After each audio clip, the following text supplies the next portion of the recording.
அன்பு தமிழ் மக்களே வணக்கம். இந்த பெரிய ஹோட்டல்களில் பார்த்தீங்கன்னா புரோட்டா மாஸ்டர்னு ஒருத்தன் இருப்பான், பிரியாணி மாஸ்டர்னு ஒரு பாய் இருப்பான். தோசைகளை விதவிதமாக போடுவதற்கு தோசை ரோஸ்ட் மாஸ்டர்னு ஒருத்தன் இருப்பான். அதே மாதிரி தான் ஹூத்திஸ் கடல் கொள்ளையன் நடத்துகிற ஹோட்டலில் மிசைல் மாஸ்டர்னு ஒருத்தன் இருந்தான். எந்த குறியும் பார்க்காம மிசைல் விடுவதில் அவன் வல்லவனாம், கைதேர்ந்தவனாம். கண்ணை மூடிக்கிட்டு மிசைல் விடுவானோ. புரோட்டா மாஸ்டர் மாதிரியே இந்த மிசைல் மாஸ்டர் ரொம்ப பந்தா பண்ணிக்கிட்டு இருந்தானாம். அவன் மீசையில் இப்போ தான் மண் ஒட்டிக்கிச்சு, கவுந்தடிச்சு படுத்து கிடக்கிறான். என்னடான்னு போய் பார்த்தா எவ்வளவு எழுப்பியும் எந்திரிக்கவில்லை. இதுக்கு தான் ஓவராக டாஸ்மார்க்கு சரக்கை அடிக்காதன்னு சொல்கிறது. அப்புறம் புரட்டி பார்க்கும்போது தான் தெரிஞ்சுது வயிறு கிழிஞ்சு போய் செத்து கிடக்கிறான். அடக்கன்றாவியே. விசாரிச்சப்போ தான் தெரியுது அமெரிக்காவின் ஸ்டீல்த் ஃப்ளைட்டு F-35 அங்கே வந்துட்டு போயிருக்கேன்னு. இருந்த ஒரு மாஸ்டரும் போயிட்டானா, இனி ஹோட்டலை இழுத்து மூடிவிட வேண்டியதானா? இனி புரோட்டா சுடுற கல்லை எடுத்து ஓரமாக வச்சிட வேண்டியதானா? இவனை மாதிரி இன்னொரு மாஸ்டர் யாஹியா சாரி என்ற மாஸ்டரும் இருக்கான். அந்த கோழியையும் அறுத்து குழம்பு வச்சுட்டா இரத்தக்கடலாக இருந்த ரெட்சி பழையபடி செங்கடலாக மாறும். இந்த கடல் கொள்ளையன்களை சோறு போட்டு வளர்க்குறது தாடிக்கார பாவாடசாமி தான்.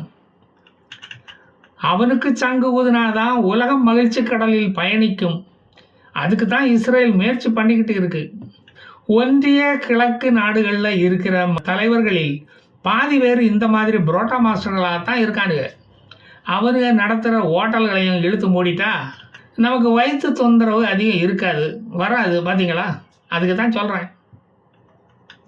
Hitler, Saddam Hussein, Osama bin Laden, Ismail Haniyeh, Yahya Sinwar இந்த கடல் கொள்ளையர்கள் வரிசையில் தான் வராங்க இந்த கோமினி கொள்ளையனும்.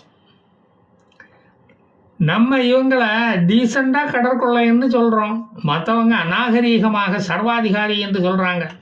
அவ்வளவுதான் வித்தியாசம். கோமனி மூச்சு நின்னா தான் மக்களும் சுதந்திரமாக மூச்சு விட முடியும். கசாப்பு கடைக்காரனால தான் ஆடுகள் கோழிகள் துடிப்பதை ரசித்து பார்க்க முடியும். ஆடுகளும் கசாப்பு கடைக்காரனை தான் நம்பும். அவன் தான் 1000 ரூபா இலை கொலைகளை எல்லாம் கொடுப்பான். அவன் பின்னாடி தான் ஆடுகளும் போகும். நான் தமிழ்நாட்டு ஆடுகளை சொல்லவில்லை, ஒன்றிய கிழக்கு நாடுகளின் ஆடுகளை சொன்னேன். அமைதியாக தூங்கிட்டு இருந்த யமன் எந்திரிச்சு வந்து இந்த ஏமன் அமைதிக்காரங்களை அமெரிக்காவை விட்டு இப்படி கண்மூடித்தனமாக தாக்குவான் என்று நானும் கொஞ்சம் கூட எதிர்பார்க்கவே இல்லை. டெலிகம்யூனிகேஷன் டவர், ட்ரோன் தொழிற்சாலை, அம்யூனிஷன் ப்ரொடக்ஷன் யூனிட்டு என்று ஒரு தொழிலும் செய்ய விடாமல் தொழில் கூடங்களை எல்லாம் அமெரிக்க விமானப்படை தாக்கி அழித்துள்ளது. அப்புறம் உலக பொருளாதாரம் வீழாமல் என்ன செய்யும்? ஷேர் மார்க்கெட்டும் சரிஞ்சு தான் போகும். இந்த கடற்கொள்ளையர்களை அவாய்ட் பண்ணுவதற்காக இப்போ அமெரிக்க வணிக கப்பல்கள் எல்லாம் ஆப்பிரிக்கா கண்டத்தை சுற்றி வளைந்து செல்ல வேண்டியதாக இருக்குது. அதுக்கு நேர விரயம், எரிபொருள் விரயம் ஆகுது. இந்த சூயஸ் கால்வாய் தோண்டினதுக்கே ஒரு அர்த்தம் இல்லாமல் போச்சு. இப்போ இதற்கு முடிவு கட்டதான் ஹூத்திஸ்களுக்கு முடிவு கட்டணும்னு அமெரிக்கா முடிவு எடுத்து விட்டது. அமெரிக்க கொடி பறக்கும் கப்பல்களை தாக்கும் ஹூத்திஸ்களின் கையை ஒடிக்க ட்ரம்ப் ஆணையிட்டுள்ளார். சூயஸ் கால்வாய் வழியாக இப்போ கப்பல்கள் போகாததால் எகிப்துக்கும் டோல்கேட் வருமானம் இல்லாமல் போய்விட்டது. வருமானத்தை தடுப்பது ஒரு இஸ்லாமியன் ஆனதால் எகிப்தும் வாயை திறக்காமல் இருக்க பெவிக்கார குடிச்சிக்கிட்டு இருக்க வேண்டியதாக இருக்குது. இந்த பிரச்சனை தீர ஏமனுக்கு சுதந்திரம் வாங்கி கொடுத்துட வேண்டியதுதான். வடக்கு ஏமனையும் தெற்கு ஏமனையும் இணைத்து விட வேண்டியதான். பழைய மாதிரி ஒரே ஏமனாக இருக்கட்டுமே அப்படின்னு அமெரிக்கா முடிவெடுத்து விட்டலாம். இனி அங்கு அல்லாஹு அக்பருக்கு பதில் அல்லலூயா என்று குரல் கேட்டாலும் ஆச்சரியப்படுவதற்கு இல்லை. இதற்கு முன்னால் இருந்த ஜோ பிடன் அரசு ஹூத்திஸ்களை முழுமையாக தாக்காமல், அவர்கள் மேல் முழு நடவடிக்கை எடுக்காமல் பின்பிரிக் அட்டாக்கைத்தான் நடத்தியுள்ளது என்று வால்ஸ் அவர் குத்தம் சொல்கிறார். நடக்க முடியாமல் இருந்தவனை கூட்டிகிட்டு வந்து ஜனாதிபதியாக ஆக்கினா இப்படி தான் நடக்கும். அவனும் ஆரோக்கியமாக இருப்பது போல காட்ட அடிக்கடி மேடைகளில் ஓடி படம் காட்டினார். அதை தவிர வேற என்ன செஞ்சார்? இஸ்ரேலுக்கு கொடுக்க வேண்டிய ஆயுதங்களை கரெக்டாக கொடுத்துருந்தா இந்நேரம் போர் முடிஞ்சு நாமளும் சமோசா டீ குடிச்சுக்கிட்டு இருந்திருப்போம். இந்த ஹூத்தீஸ்களும் கண்ணை மூடிக்கிட்டு நாலா பக்கமும் ஏவுகணைகளை விட்டு வேஸ்ட் பண்ணாமல் இருந்துக்கிட்டு இருந்திருப்பானுங்க. ட்ரம்ப் வந்ததும் அடங்குன மாதிரி நடித்தானுங்க. பிறகு தாடிக்காரன் நச்சரிப்பு தாங்க முடியாமல் ஏவுகணைகளை பற்ற வச்சுட்டானுங்க. இப்போ குப்புற அடித்து கவர்ந்து கிடக்குறானுங்க. பேண்ட்டுக்கு மேலே வேட்டியை கட்டிக்கிட்டு அதுதான் எங்கள் யூனிஃபார்ம்னு சொல்கிறான் இந்த ஹூத்தீஸு. ஸ்பைடர்மேன் பரவாயில்ல போல இருக்க. துப்பாக்கியை தோளுக்கு மேலே தூக்கி பிடிச்சிக்கிட்டு ஹூத்தீஸ் படைன்னு சொன்னவன் எல்லாம் இப்போ பொண்ணுக்கு டிஞ்சர் கிடைக்குமான்னு அலையிறானுங்க. மருந்து போக்குவரத்து பண்ணிக்கிட்டு இருந்த கப்பல்களை எல்லாம் வரவிடாமல் ஹுதைதா துறைமுகத்தை வேற இஸ்ரேல் அழிச்சு விட்டானே. குபூஸ் போட மாவு இல்லாமல் இப்போ காசாலேருந்து கடன் வாங்க வேண்டியதாக இருக்குது.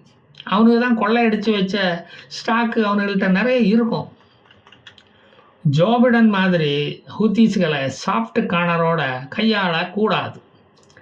ஹூத்தீஸ் உடலில் தொங்குற ஒவ்வொன்றையும் அறுத்து எறியணும் அப்படின்னு ட்ரம்ப் ஆவேசமாக உத்தரவு போட்டிருக்காராம். அவனுங்க உடலில் என்ன தொங்குது? தாடி, மீசை, கை, காது, அதுதானே. அதைத்தான் வெட்டி எறிய சொல்லியிருப்பார் போல இருக்கு. நாம் என்ன கண்டோம்? இதை கேள்விப்பட்ட ஹூத்தீஸ்கள் பொத்திக்கிட்டு ஓடுறானுங்களாம். அமெரிக்காவில் ஹாரி எஸ் ட்ரூமன் போர்க்கப்பலை 23 முறை ஹூத்தீஸ்கள் தாக்கியிருப்பதை கேள்விப்பட்டு ட்ரம்புக்கு கோபம் கந்தமானம் வந்து விட்டது. அது வருவது நியாயம்தானே. அப்படி தாக்கிய சமயங்களில் ஜோ பிடன் அமைதியாக இருந்தது தான் ட்ரம்பின் கோபத்துக்கு காரணம். நேத்தன்யாகுவிடமும் இது விஷயமாக ட்ரம்ப் பேசி வருத்தப்பட்டிருக்காரு. மேக்ரோ ரூபியிடம் பழையபடி சுயஸ் கால்வாயை திறந்து வாணிகம் நடைபெற ஆக வேண்டிய நடவடிக்கைகளை எடுக்கும்படி சொல்லியிருக்கிறார். அதனால்தான் இந்த ஏமன் தாக்குதல் நடந்தது. இஸ்ரேலும் தன் பங்கு காசாவின் பிரதமர் என்று சொல்லிக்கொண்டு தெரிஞ்ச ஹமாஸை அடக்கம் பண்ணிவிட்டது. பர்டாவில் என்ற ஹமாஸ் எஜுகேஷன் டைரக்டரையும் பர்ஹோம் என்ற காசா பிரதமரையும் காலி பண்ணிவிட்டது இஸ்ரேல். அவனுக்கு பதவி ஏற்ற பிறகு கொண்டு இருக்கலாம் இல்லையா? மறைந்த பிரதமருக்கு காசா கடற்கரையில் ஒரு சமாதியாவது எழுப்பி பஜனை பாடியிருப்போம். தலைவர்கள் இப்படி ஒவ்வொருவராக தலை சாய்வதால் எவனும் இப்போ தலைவனாக ஆசைப்பட மாட்டேங்கிறான். தலைவன் அறிவித்தா ஹமாஸ் கம்பெனியிலிருந்து ராஜினாமா பண்ணிட்டு ஓடி போயிடுறான். அல் நாசர் மருத்துவமனையில் இருந்து ஃபைல் பார்த்துக்கிட்டு இருந்த தலைவனை ஒரு நோயாளி என்றும் பாராமல் குண்டு வீசி காலி பண்ணியிருக்கானே இந்த யமகாத இஸ்ரேல்.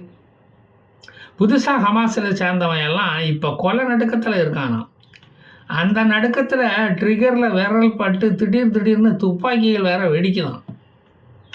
இதற்கிடையில் எகிப்து கொண்டு வந்த புத்தம்புது போர் நிறுத்தத்துக்கு ஹமாஸ் சம்மதித்து விட்டதாம். ஆனால் இஸ்ரேல் நாங்கள் சுட்டுக்கிட்டே தான் பேச்சுவார்த்தைக்கு வருவோம், குண்டு சத்தம் நிற்காது என்று கூறிவிட்டது. நீங்கள் செத்துக்கிட்டே பேச்சுவார்த்தையை நடத்துங்க, நாங்கள் சுட்டுக்கிட்டே பேச்சுவார்த்தைக்கு வரோம் அப்படின்னு சொல்லிவிட்டது இஸ்ரேல். இனி கத்தாரை கூப்பிட்டான், எகிப்து கஞ்சாடைய காட்டி கூப்பிட்டான்னு எவனும் இந்த பக்கம் வந்துடாதீங்க. உங்கள் நாட்டு உள்கட்சி விவகாரங்களை போய் ஒழுங்காக பாருங்கள், எங்கள் உள்நாட்டு பிரச்சனைகளை நாங்கள் பார்த்துக்கிறோம் அப்படின்னு இஸ்ரேல் தெளிவாகவும் கலங்கலாகவும் சொல்லிவிட்டலாம். அல் நாசர் ஹாஸ்பிட்டலை தாக்குனதுக்கும் நோயாளியே இல்லாத கேன்சர் ஹாஸ்பிட்டலை தாக்குனதுக்கும் அரபு நாடுகள் பொங்கி எழுந்தது, கண்டன குரல்களை எழுப்பியது.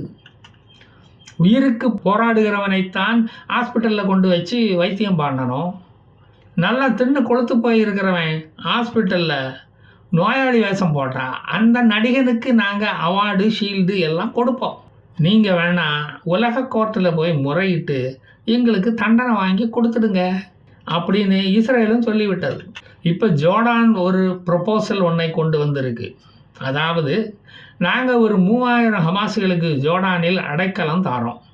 ஆனால் ஒரு கண்டிஷன், அவங்க ஆயுதங்களை போட்டுவிட்டு இங்கே வரணும். அப்போவாது காசால அமைதி அடையுதான்னு பார்ப்போம். முகமது அப்பாஸ் அங்கு ஒரு அரசாங்கம் அமைத்து அமைதியை ஏற்படுத்தட்டும். நீங்கள் அங்கே இருந்தால் தானே இஸ்ரேல் தாக்குறான், பேசாமல் ஜோர்டானுக்கு ஓடி வந்துடுங்க என்று அழைப்பு விடுத்திருக்கிறார் கிங் ஹுசைன். ஹமாஸ்கிட்ட இருந்து எந்த பதிலுமே வரலையும். நல்லது எதுன்னு நாய்க்கு தெரியுமா? ஹமாஸ்கள் உபயோகிச்சுக்கிட்டு இருந்த 100 ட்ரக்குகளை இஸ்ரேலிய விமானப்படை குண்டு வீசி தகர்த்துள்ளது.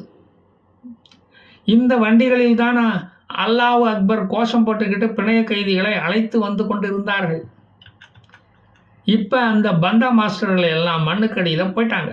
அகமது சல்வான், அவி ஷிமலி, ஜமீல் ஓமர், சமீர் வாடியா, சலா அல்பர்டாவில் போன்ற ஹமாஸ் டெபுட்டி கமாண்டர்களும் பொலிட் பீரோ உறுப்பினர்களும் பூமியை தழுவினார்கள். உண்மையான நரகம் இப்போ தான் வந்து இறங்கி இருக்குது. முதல் நாள்லேயே 1000க்கு மேற்பட்டவர்கள் காலி. ஐடிஎஃப் இராணுவம் இப்போ இருக்கிற இடம் அல்ரஃபா, சின்வர் வீட்டுக்கு பக்கத்தில். சின்வர் ஆவி அங்கே நடமாடுறதா ஒரு ரூமர் நடமாடுது. அதை பார்க்க போனாங்களோ என்னமோ. ஹமாஸ் பேசாமல் தோல்வியை ஒப்புக்கொண்டு போரை நிறுத்துவது தான் அழகு, பாலஸ்தீனர்களுக்கும் நல்லது. காசாவில் இராணுவம் அடி நொறுக்குகிறது. வெஸ்ட் பேங்கில் இஸ்ரேலிய செட்டிலர்ஸு அவர்களின் அடியை தாங்க முடியாமல் பாலஸ்தீனர்கள் ஓடுகிறார்கள். மத்தளத்துக்கு 2 பக்கமும் அடியால் இருக்குது. இப்போ கடைசியாக வந்த செய்தி என்ன தெரியுமா? இஸ்ரேலில் இருந்து 700 இஸ்ரேலிய குடும்பங்கள் காசாவில் போய் குடியேற போகிறாங்களாம். நல்ல தைரியம்தான். இவர்கள் 2005இல் காசா பகுதியில் வாழ்ந்தவர்கள். அப்போது போடப்பட்ட ஒப்பந்தத்தின்படி காசா பகுதியை காலி பண்ணிவிட்டு வந்த குடும்பங்கள் மறுபடியும் அங்கே போய் குடியேற போகிறாங்களாம். அவர்களுக்கு இஸ்ரேலிய இராணுவம் பாதுகாப்பு கொடுக்குமாம். இது எப்படி இருக்குது? பாலஸ்தீனர்கள் அழித்த ஆப்பிள் தோட்டம், மாட்டுப்பண்ணைகள், கோழிப்பண்ணைகள், காய்கறி தோட்டங்கள், மினரல் வாட்டர் யூனிட்டு எல்லாவற்றையும் மறுபடியும் தொடங்கி பாலஸ்தீனர்களுக்கு வேலைவாய்ப்பை வழங்குவார்களாம் இந்த இஸ்ரேலியர்கள். காசாவில் மக்கள் தொகை கணக்கெடுப்பு நடத்த இஸ்ரேல் இராணுவம் கிளம்பிட்டாங்களாம். நானும் போய் உதவ முடியுமான்னு பார்த்துக்கிட்டு வரேன். சும்மா தானே இருக்கேன். வரட்டா, வந்து மீதி கதைகளை சொல்லுகிறேன். ஜெய் ஹிந்த்.